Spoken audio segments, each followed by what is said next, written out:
This episode is brought to you by Indeed. When your computer breaks, you don't wait for it to magically start working again. You fix the problem. So why wait to hire the people your company desperately needs? Use Indeed's sponsored jobs to hire top talent fast. And even better, you only pay for results. There's no need to wait. Speed up your hiring with a $75 sponsored job credit at Indeed.com/podcast. Terms and conditions apply. I'm always looking for ways to show my cat how much I love her. And with Fancy Feast gems, I can pamper her whenever I want with a savory gravy on top of a gourmet mousse pâté.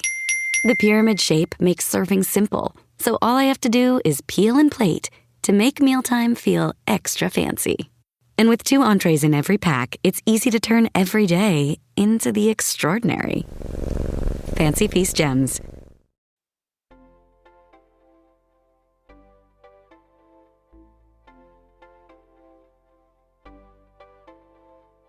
Hello, everyone, and welcome to Nerding Out on Neurodiversity, the podcast for all things neurodivergence. I'm Dr. Matt Zakreski, clinical psychologist and professional speaker, and I'm happy to be your host through the wild trails of the neurodivergent world. And I'm Jake Noonan, educational coach and humanities teacher, your co-host and producer, and I'm thrilled to help share the stories and the experiences of wonderful people in the world of neurodiversity.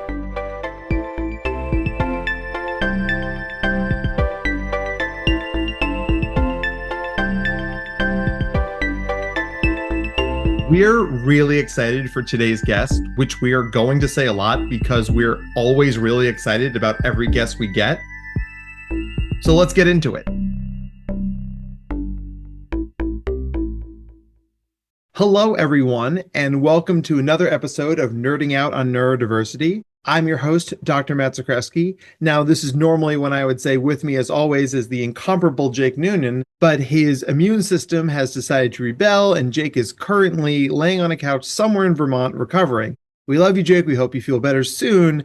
I'm going to roll this one solo, which means I get all on my own to introduce our fantastic guest today. Cole, would you tell us who you are and what you do? Hi, Dr. Matt. So first of all, I'm super excited to be here. My name's Cole, and I think of what I do as teaching people how to tell stories with data. And I've done that over the course of the majority of my career for grownups. I run a company called Storytelling with Data, where we've written a number of books, and we spend a lot of time in companies teaching people how to make a graph that makes sense to someone else and how to go beyond just visualizing data and really think about weaving the data you want to communicate into a story.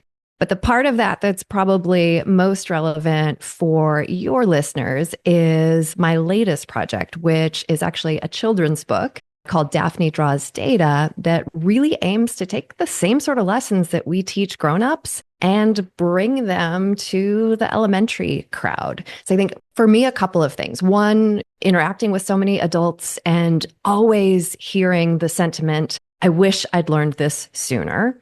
And then having my own kids. I have 3. Mine are currently 6th grade, 5th grade, and 3rd grade. And for me, it has been magical to watch them develop. And in particular, I've been fascinated by how kids learn the faculty of language. They learn how to speak and engage in conversations and read and write. And it just seemed to me like we could be teaching kids the visual language of numbers and graphs a lot sooner than we typically do. And so that idea was in my head for a while, and I didn't know for many years what form it was going to take. So there was a lot of iterating and brainstorming and writing and rewriting. But eventually that turned into the book that came out late last year, Daphne Draws Data. And I mean, not to make our own podcast sound like an advertisement here, but somebody handed me a copy at the National Gifted Conference last year. And it wasn't until I got back to my hotel room that I really took a look at it. And I sat bolt upright. I'm like, where has this book been my whole life? Because even though I grew up as a gifted kid, my gifts were always in the humanities. So reading, writing, art, those were the things that spoke to me. You know, the STEM fields, they never came as easily, right? But the math that I did best was geometry I hear that from a lot of people. Oh my gosh. Because you can picture it, right? It's not this abstract thing that floats out in the world, but also stats. And I mean, stats and graphs and charts. And, let me show you my T1, my T2, my T3 data. Where did I put my intervention in? Because that to me makes the story you're telling of all these research participants into a narrative, right? Into something that I can say, look at when this line goes like this, something's happening and that thing is important. And we think we know why it happens. I think that's just amazing.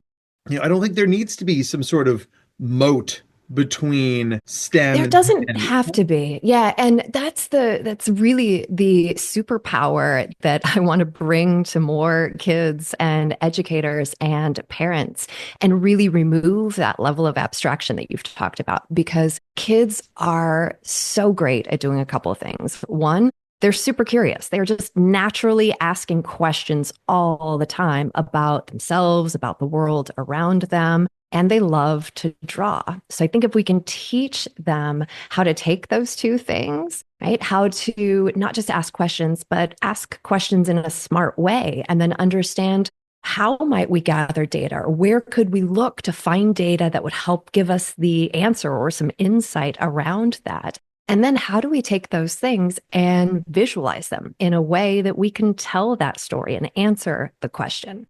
It makes it really tangible for kids. And I really would like for us to take kids' interest into this and actually help them understand how to graph things that are important to them. The graphs I see my kids come home with, and they have come home with graphs over the years, but it's like the weather in January, right? And they plot every day what the weather in January is. Like, we live in Wisconsin. The weather in January is nothing that you want to memorial that. They lived through it. So they don't need a graph to tell them what it was. So for example, one activity I've done in the library with kids at school before is, how do you pick books from the library? Let's first brainstorm all the different tactics that you use, right? People might look at the front cover or read the description on the back or ask a teacher or a librarian for a recommendation.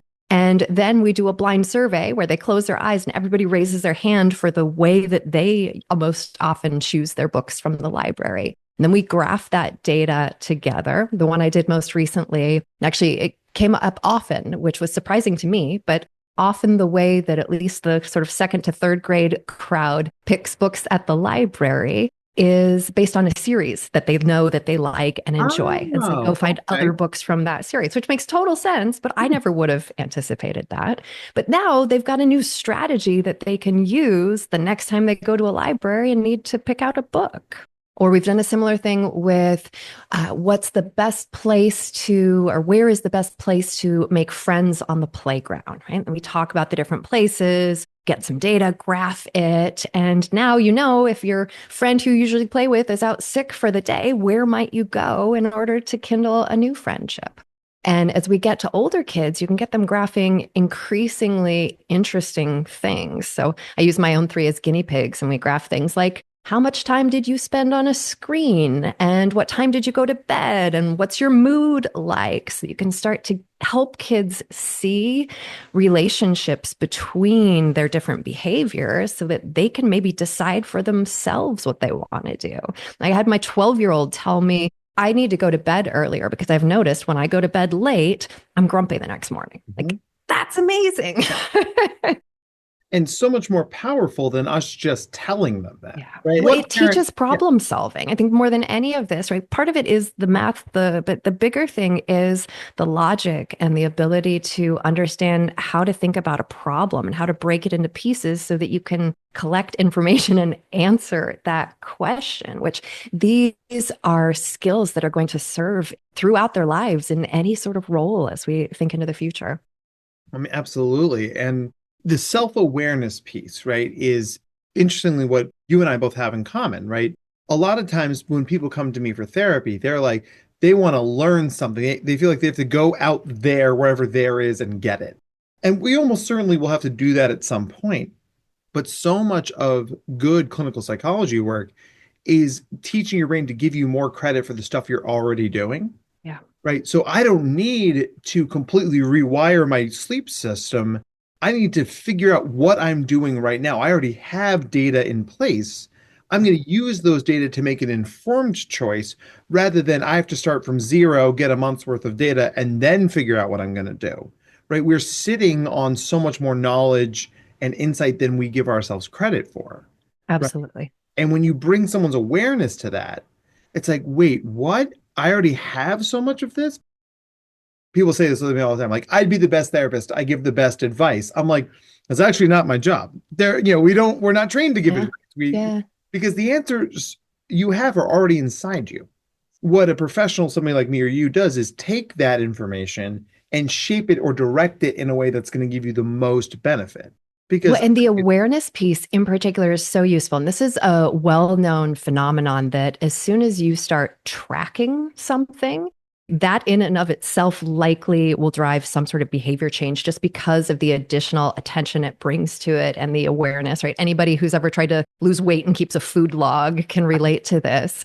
But again, I run these sort of experiments with my kids where I mentioned, they're tracking screen time, what time they go to bed, but then I let them choose also, like, what else do you want to keep track of? And so my third grader wanted to keep track of how many minutes a day she played outside with the dog. And just by having a row in where on the paper she was tracking it, she went outside and played, but much more than she would otherwise, because then it feels good to be able to go and record what she did. Or my fifth grader, I think one of his goals at one point was he wanted to be tracking how many pages he read a day. And he's already a voracious reader, but even doing that upped the amount that he was reading. So you can think about how you can help kids really kind of double down on these things that they either already enjoy doing and bring awareness to how that might impact other things that happen during their day, or how they can change their behaviors just by tracking and graphing and doing some of these things. Yeah, that phenomenon is certainly well known to psychology, because when we're observing people trying to act normal, giant air quotes, right, the fact that you're observing them is changing their behavior, right? So there's always an observation effect. And, our job is to try and statistically control for that as best we can. In one data set that I remember when we were studying this in grad school, people who know they're being observed while eating a meal use their napkin. I think it was 45% more than if they are not. Because you're like, oh gosh, like I've got ketchup on my face, like dab, dab, somebody's watching. Right? Somebody's watching, right? There's all these things out there that are, sort of, they're like secret little worlds, right? There's these pockets of information that we just sort of skate right by. But so many of the people I work with, neurodivergent folks, they feel like they already see those, or they already see the matrix, right? Yes. I feel like what Daphne gives is another lens to see those data streams. Yeah, it's some structure to put around it. And so just for those who aren't familiar with the book, it's a story about a dragon named Daphne who has a unique talent. She enjoys drawing data. And after getting made fun of by her brother, who thinks this isn't dragony enough, she goes on an adventure to try to find a place where she fits in. She goes all over the place, the jungle, outer space, under the ocean. And in each scenario, she encounters a group of creatures, befriends them, and helps them solve a problem that they face by collecting and drawing data. I won't give away the ending, but it's a happy one. But the story itself, the story itself is very light when it comes to graphs. There's no technical explanation of what they are. Kids, you don't even need to use graphical language. And for me, one of the most fun things, actually, yesterday was reading at a couple of schools, and I'm going to another tomorrow. But when I'm reading aloud, I put the illustrations up on the big screen and I build the graphs piece by piece, or the data drawings piece by piece. And so before revealing Daphne's quote unquote answer, I let the kids shout it out. And they know what it is intuitively looking at these drawings. It's the yellow spaceship that has enough fuel to get home, or where the bananas are. And they get so excited to try to find it in the drawing. And I think that's one of the really magical things we can do when we take something that can be abstract, as we've talked about, like numbers, and turn them into pictures. is you allow a way for more people to be able to quickly understand and participate, which is a really cool thing.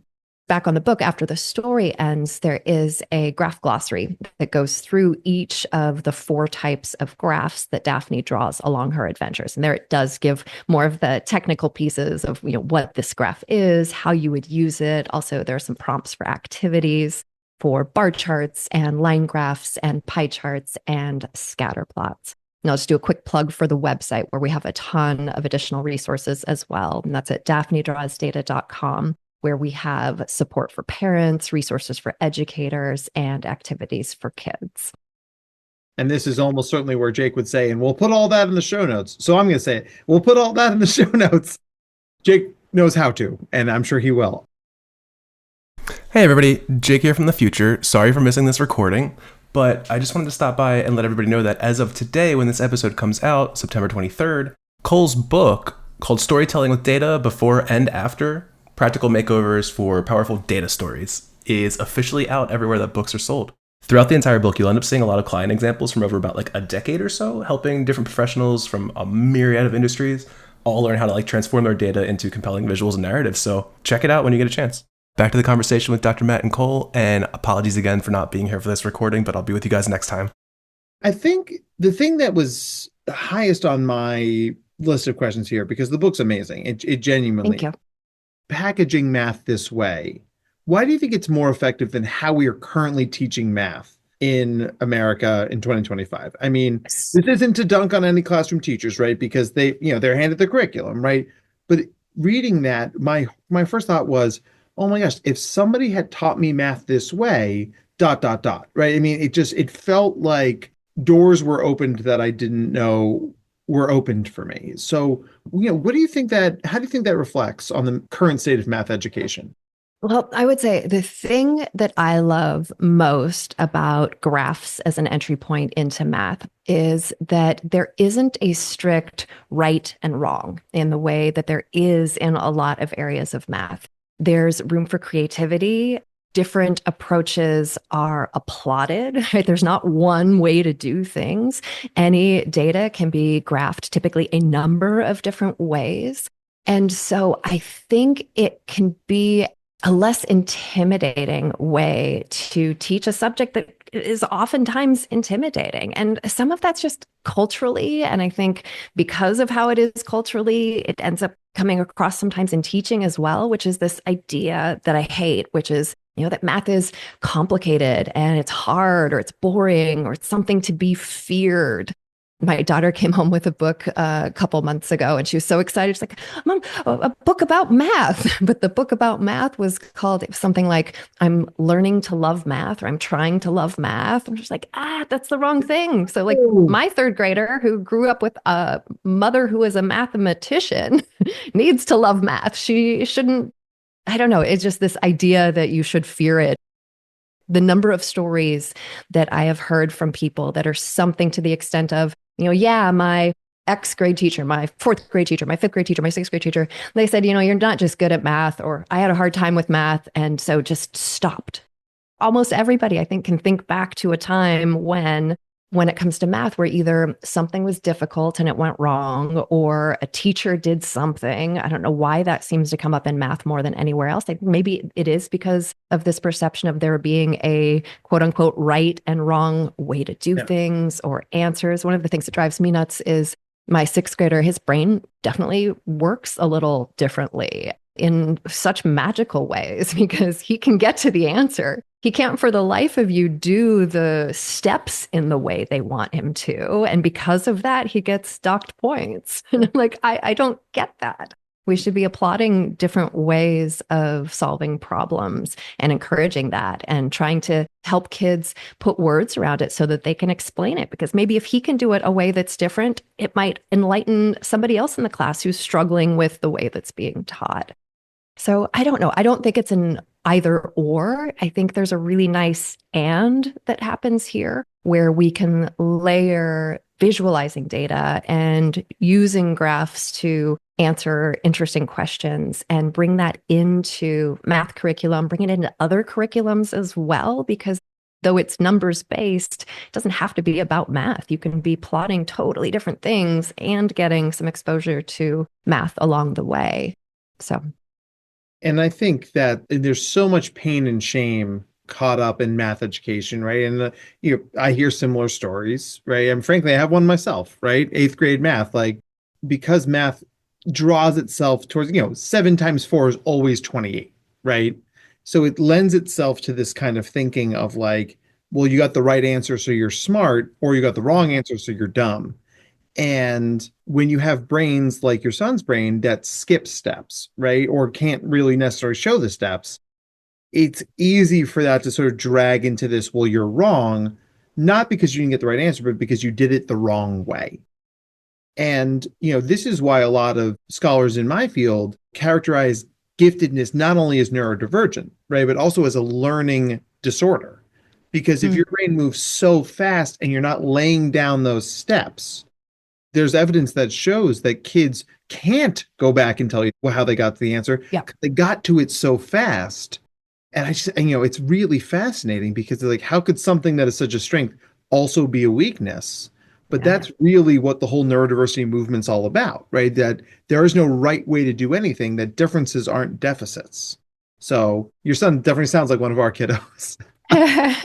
Well, and that's the challenge with, I think, classical education or how that has typically been done, because, teaching for a certain narrow band of students and capabilities. And I like the idea of letting there be other ways to get at the interesting things. And again, just visualizing numbers and getting there through graphs, I think it can be a really effective way to do things. And kids are hungry to learn that way. I mean, I think sort of regardless of how you might show up in the world, people like to be challenged. They like to be creative. They like to show things. So, I think you're tapping into something really remarkable here. I hope that it is feeling empowering to kids as they're learning it. So tell us then a little bit more about, like, where does Daphne go from here? I mean, is there plans for a sequel? Are we going to see more here? Like, where do we go from here? So I will say that is one of the most common questions that I get asked when I do these school readings, right? Where we'll typically read the book and then do a graphing activity together and then open it up to some Q&A. And kids are always wondering, are there more Daphne books? Could there be more Daphne books? So I think there might be more stories in there. One of the things I'm weighing is whether there's perhaps a workbook in there and that comes next, or does it stay more fun story based? But for sure, there are some different directions that we could continue to take things in. In the meantime, we will absolutely be continuing to put together resources around it. There's a YouTube channel with videos that goes through some of the activities I've talked about. We've actually recently also launched a really cool program called Daphne's Data Detectives. I've mentioned that I do school readings, but an attempt to help spread awareness further. And educators and parents listening who might be interested and have a group of students or an organization of kids where you would want to help us bring Daphne, you can go to daphnedrawsdata.com to get information on this program. But we basically outline all of the things, right? Here's what you do. You read a story. Here's a way to facilitate a graphing activity. We are even able to donate books in a lot of situations. So just a way to try to get this superpower out there to more kids. And we welcome participation from anybody who would be interested in helping with that. I think a lot of schools are going to jump on that, because we want kids to stay in love with learning. And it's so easy to fall out of love with learning because of the way schools are built. But if you think back on your own educational career, I'm sure you think about like the times that teachers married concepts or the times that things really came to life, right? It isn't just, this is the tallest line on the bar chart, ergo that's the right answer. Like that doesn't really fire us up, right? There's something so, tangible about this. And early in my career, I worked at a treatment center for kids with severe behavioral disorders, really aggressive, really self-injurious. And as a kid, when he came in, he was punching himself in the face about 1,000 times an hour. And I say that with no hyperbole. I mean, I have the scars to prove it. We had to just try and block him. Every time he got upset, he would just wail away at himself. And it was heartbreaking, right? Brain is telling him something and it's just the wrong answer. So we slowly started shaping that behavior. And they had a staff meeting because we are all pretty burned out on him. They're like, here's the data set for when we got here. Here's when we put in the intervention. There's, of course, a behavior spike when we start stopping it. And they're like, but look where the numbers are now. And you realize in that moment that this, like when you're in the soup, it's hard to see the soup, right? Yeah. Once you're like, okay, wow, like these are down to 500 times an hour. That is still a lot higher than we want it to be, but it's a lot market less than improvement. 1,000 times an hour, right? So we're moving in the right direction. But then I remember this moment because it was a human being we were talking about, right? This isn't the Dow Jones, right? This isn't like, what is your average commute time for American citizens living in your city? Like, those are things that they feel too nebulous to me. But when you're like, this is my life, this is a thing, this is a person I care about, that's a pretty powerful thing. And I think in these days where anybody can tell any story anywhere, right? We see this with social media and the rise of misinformation and alternative facts. Like, it's easy to tell a story, but the best thing about math, right, is that math just, these are the numbers, these are the data. That objectivity is powerful, right? And I think that's a cool thing. Yeah, we have to be careful with that because the numbers can always be manipulated as well. But that's just another good reason to be exposing kids younger so that they can start to understand how do you use numbers and when should you question them so that they can be smarter consumers of the information that they encounter as well. So, and that teed me up beautifully for that question. How do we teach kids to be smarter consumers? I think it's about helping them really hone this skill of asking smart questions. Like, kids ask a ton of questions. I was in a classroom once recently where they were talking about somebody who asked too many questions. And so then they wanted this student to not ask any more questions, which I thought was both sad and also a really missed opportunity, because rather than tell the student who's curious not to ask questions, let's help them understand how could they prioritize questions so that they're really focusing on the most interesting of the ones they have, right? Make a list of all the questions that come to your mind. And now let's pick one or two of the most interesting and figure out how can we answer those with data. And so I think it's really taking something that kids already like to do and point that power at places where they need to be discerning. So when you see a stat in the newspaper or on the news and something makes your nose wrinkle, right? Your data spidey sense goes off of like, that doesn't seem quite right. Do some research, right? Look into, well, where did that number come from? If the source isn't cited, then be very skeptical. If the source is cited, it doesn't take long to track it down. And then you can ask more questions and kind of investigate the data, if you will, and make it like a game. I think it can be a fun thing. And we're developing really critical thinking skills along the way. I mean, and gamifying it is a great way to teach kids anything. I mean, I say this often because, I'm not an educator, but I have to be able to speak education to do my job. And increasingly what we see is that a lot of teachers are still teaching to the old system, which is like knowing something was good enough to get a job and have a career. 30 years ago, oh, you can do graphs? Cole, here's your job forever. You get tenure. No one's ever going to ask you a question. Give you a gold watch in 50 years. We're really happy for you. Now, like, everybody knows it. Like, the source of information has been democratized where it's like just out there. So teachers are no longer the sage on the sage, they're the guide on the side. And I think what Daphne does beautifully, and what your whole movement really is about, is that let's invest in kids' natural curiosity. Let's point them towards asking the right questions and being curious about what data, what answers emerge from asking good questions. Without saying like, yes, if you follow these 7 steps, you will get the answer as -4. Good job, children. Like, that's not really learning. It's regurgitating.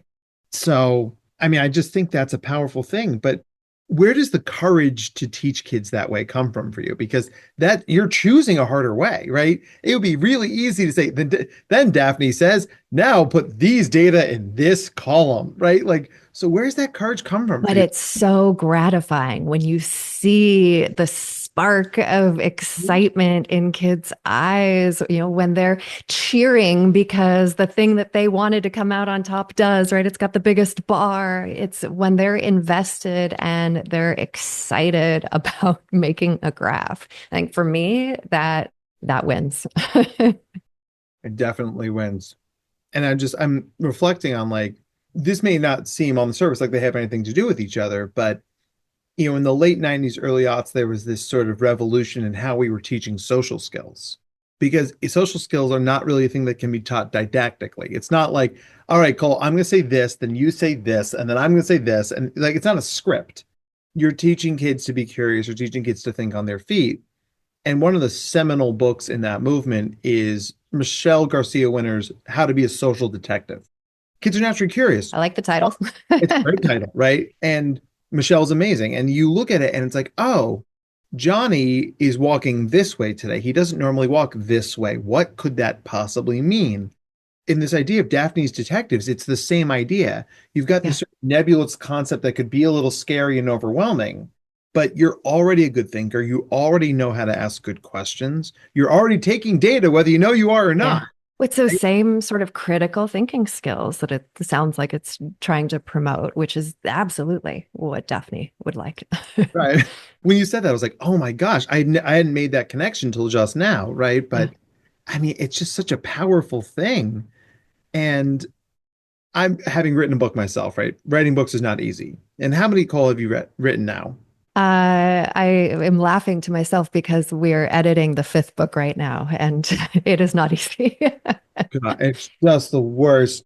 And it always makes me think of something my mentor told me in grad school, which is like, whatever you write your dissertation on, you got to love it because you are also going to hate it. So like, you guys, you can't see it. Cole is nodding vigorously and her hair looks great today. So I don't want her to. You got a little swoop. It looks really nice. You're making me look underdressed in my podcast. But that's like this thing. It's like there are going to be hard times. There are going to be times where the math lesson's really tricky or the got to have enough love to carry you through, right? That's all. We've got the title for the episode. You've got to have enough love to carry you through. Yes, we're talking about math. But that's just it. Because if a kid falls in love with math, you can get through the hard parts. Yeah, absolutely. Parts, right? And I cannot tell you how often social skills wise, right? Because we'll be like, well, this is going to make it so I have friends. And this is going to make it so I don't have bad days. I'm like, I actually can't promise you that. But I can promise you that these skills will have you have fewer bad days and recover from them faster. And that's, you're keeping the love in this, in a relationship with something, whether it's math or your best friend or the person in your home. Anything. I think we've just found like a new truth. No, but now we need proof for the truth, right? Yeah, fair. Oh my gosh. What would Daphne have to say about that? That's really, oh my gosh. And my kids are younger than your kids. So my kids are 6 and 4, but reading Daphne. Fun ages. We're in it, but yes, very fun ages.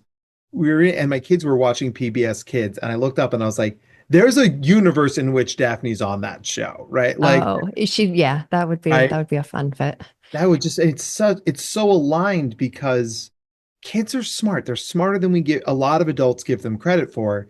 And the thing I liked most about this is that you lay out a complicated topic, but you didn't hand it to them on a silver platter. You make them work for it. Well, and that was intentional going into writing, and what we're seeing and how it's being used and just the reception at different ages, it seems that it has worked, which is make it a book that crosses an age spectrum, which everybody said, no, don't do that. You should really target narrowly. And so the narrow target is 3rd graders, and 3rd graders, 8 to 9-year-olds are the sweet spot for sure. But it can bend younger, right, to kindergarten, 1st grade, where they're learning through the story. And it's a nice story about learning to appreciate yourself and your skills, a little bit of math along the way. Or, it can go all the way up to like fifth, even sixth grade. I read the story to my son's sixth grade class, and they were just as engaged as the little ones. And then we did some really interesting graphing about kids and cell phone use, which was something they were very interested in. But so it can also bend to higher levels or, early middle school, where there's more emphasis on the graphing and what you can do with those pieces. Yeah, it's funny because like I ran into a similar challenge with my book where they're like, well, pick a lane. I'm like, I don't think I'm going to do that. It's harder, right? But if the content is good, the delivery can be shifted. And, I think that you've created something that is as flexible as we could possibly expect something in the STEM fields, which are sort of famously not known for their flexibility, right? Yeah. So it really is, it's a giant tip of the cap to what you guys have done because it really does, it feels so accessible. The big pink dragon helps with that. Right? Anyway, also, who doesn't love dragons, right? I mean, like, no one's saying they're like, dragon book, I'm not really interested in that, right? Oh my goodness. Oh, I love this. Okay. So let me ask you sort of one more question about the book, and then we'll start segueing into our closing section. For someone out there who is in love with something like math, something that's a little bit non-traditional, right? Harder to communicate the love of. What would be your advice for them to make their version of Daphne? Like, if you love something, how do you find a way to communicate that out to other people?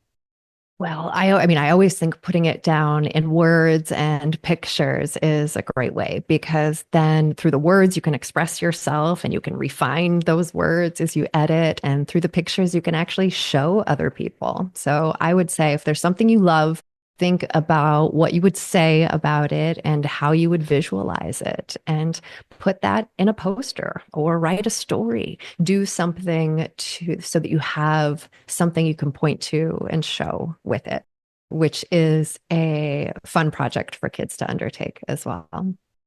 I mean, I think that's cool, finding the visualization of something because then people have something to bounce off of, right? If it's just my words, then I'm like really leaning on those words. But if there's a picture or if there's an image or like ask anybody, I use GIFs way too much. Like, I'm just definitely reading that like, elder millennial dad energy. I'm like, right?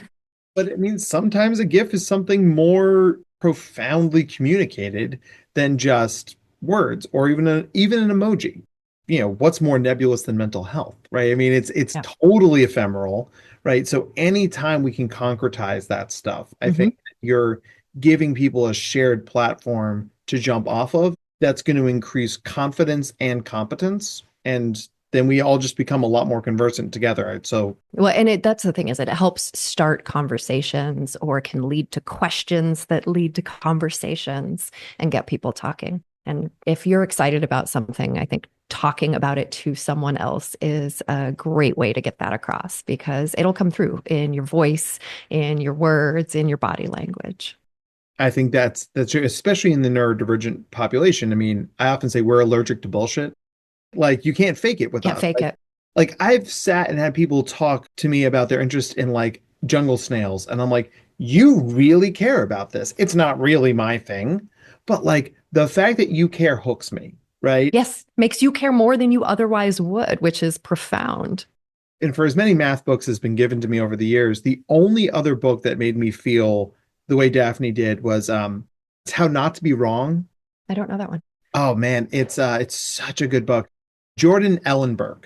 And it's all about the power of mathematical thinking. And so we're talking about like how to play the lottery and can you have a mathematical proof for the existence of God? Like, are circles really just a million lines just so close to each other that you can't actually tell their angles? And I had to reread a lot of sections because like math doesn't come as easily to me. But for the first time, I felt like these high-level math concepts were put through a platform that I could engage with. Yeah, which that sounds a lot more like critical thinking as well. So that's why he called the book How Not to Be Wrong, because he's like, I am a math professor, but I see the world through the lens of the lessons math teaches us, not there's a calculus problem for this, but like the way calculus teaches us to see the world is helpful when I'm trying to figure out this solution. And I'm telling you, if I'd had that as a kid growing up, hungry to learn but scared of math, I think Yeah. my would have taken a much different trajectory. So, Well, and I think some of it's just the translation as well, right? For somebody who knows math really well, you can talk about it in such a technical way that no one who doesn't know it as well is going to understand. Or you can put it in plain English and let there be analogies and examples and make it accessible.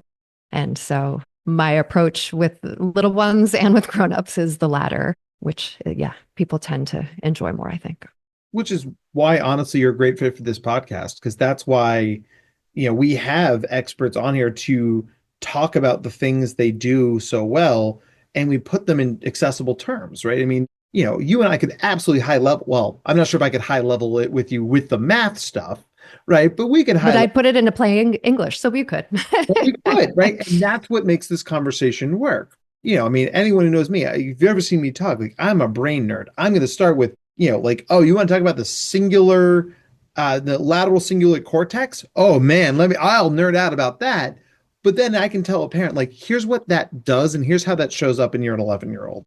And that's what makes it real. So you've captured something beautiful here. And I think really that the humanity of it, which is funny because we're talking about a cartoon dragon. Right. And yet. And yet. Oh, gosh. Okay. So we're going to start wrapping things up. So I'm going to ask you my wrap-up question, and then I will put on my best Jake Noonan cosplay and do that for him. So my wrap-up question is always, if you could have any superhero on speed dial, who would it be and why? Oh, I wish I had more time to think about this one. It's funny. So, I mean, my mind goes immediately to Superman, I think only because I don't know a lot of superheroes, to be honest, and he can fly. And I always thought it would be so neat to fly. So if I had him on speed dial, he would fly me around. This is not a very thoughtful answer. But it's also a really good answer. There's a sequence in the fourth Spider-Man movie where Doctor Strange sends him into the Mirrorverse, which if you've not seen the movies, it's going to take more explanation than it's worth in this podcast. But the Mirrorverse is all based on fractals. So at one point, Peter Parker, who is a STEM genius, goes, wait, this is just math. Peter, you know math. And like, so he's fighting magic with math, and it's nice. It's such a nerdy moment. But that's, yeah. Superman's a great answer, though. I mean, it's classic. I mean, the red, the blue, it's a whole thing. Like, 2 big thumbs up. All right, now I'm going to pretend to be Jake.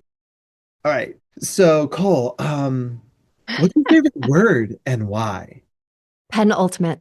Ooh, got that right away. I love that. I also like disembark, mainly because that'd be a close second, but disembark is a nostalgic one because my mother would write on bus notes if I was to disembark at someone else's house, which I always felt a little embarrassed at the time, but now I look back thoughtfully on that. But penultimate, I just think is a nice word. And for me, it just rolls off the tongue much better than second to last. So I use it when I can.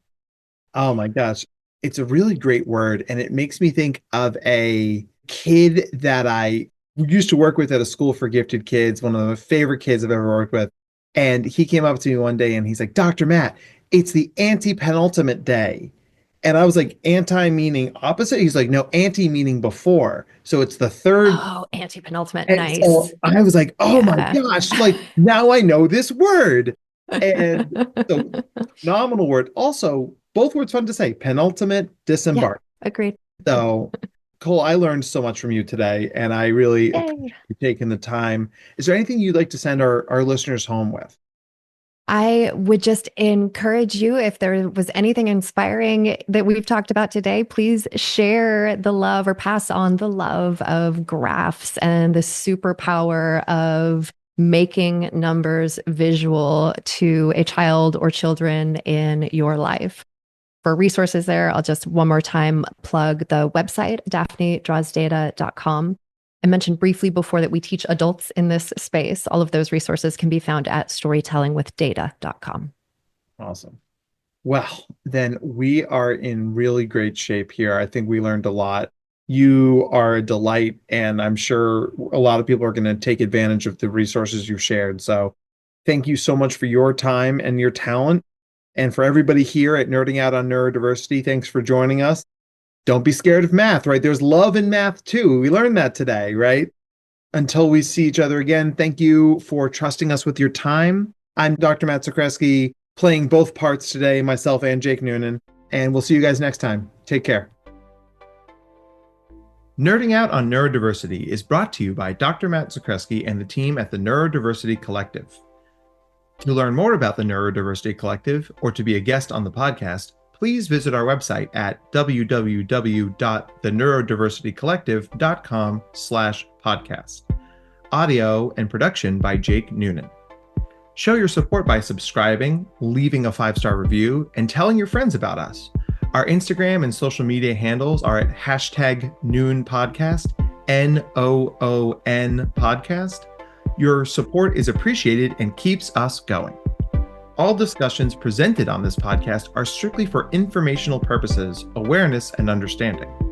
The advice presented is not and should not be considered to be therapeutic in nature. If you have any mental health questions, please contact your provider. All rights reserved.